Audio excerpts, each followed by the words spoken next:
Joining us now is Charlie Casserly, former Texans GM, and with NFL Network. And what's it like to be in Houston again? What's it feel like to be out here where the Texans first kind of got things started? Well, it's exciting. You know, it's great to come back here. We're here 6 years. We loved it here.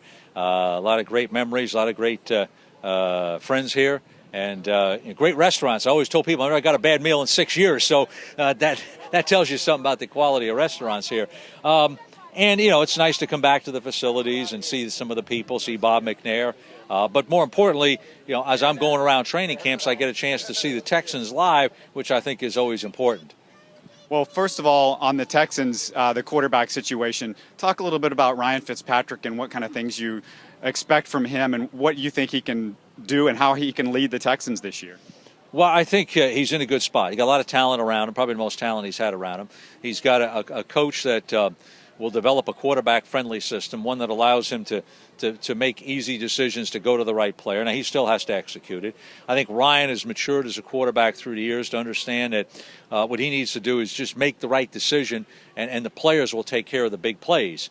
And he's a smart guy, and he knows that. He has throwing talent. He's accurate with the football, which is probably the single most important thing you have as a throwing skill to have. So he's a smart guy. I think he'll be in a good system. I think this might be his year. What are the big differences between O'Brien and you've seen obviously Capers and Kubiak run this team and this organization on the field. What's the difference between Bill O'Brien and those guys? Well, it's hard for me to say because I've seen Bill O'Brien on the field for one day, and he did a lot of situation football and had some good concepts to practice, which I thought were impressive.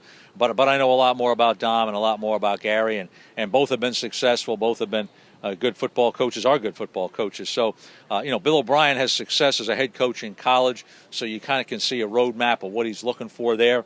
So he has been a head coach and been successful. So I like him from a point of view. His teams are going to be disciplined. They're going to be well prepared. They're going to be versatile in their ability to attack and defend. And so those are the things I like about Bill O'Brien. You just mentioned a defense, and a guy that can make a huge impact on that is J.D. Clowney, the first pick in the draft. What do you see in J.D. Clowney, and what can a first-year pass rusher do in the NFL? Usually it takes a couple of years for them to kind of get the hang of things, right? Well, it does. And first of all, this guy's an impact player. Just watching him the little bit I saw him in practice today, you can see this guy can make special plays, which is what you saw in college. So you have a guy here that's one of the best players I've seen in the last 20 years on defense.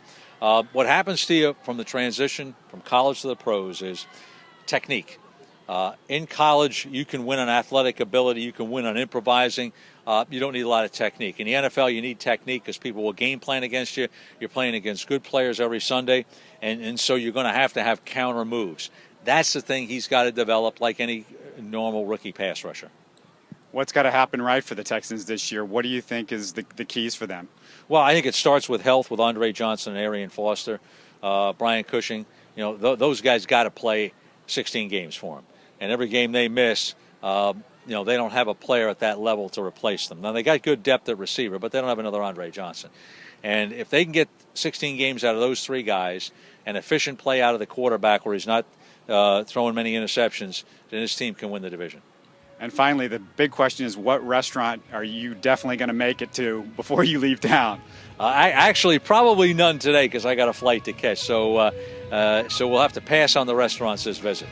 Well, thank you so much for joining us, and good luck the rest of the way in the NFL season. We hope to see you back here with excitement about the Texans maybe later this year. Well, let's hope so. You can listen to more of our interviews and podcast on HoustonSportsTalk.net. Subscribe to Houston Sports Talk for free on iTunes or on the Stitcher app.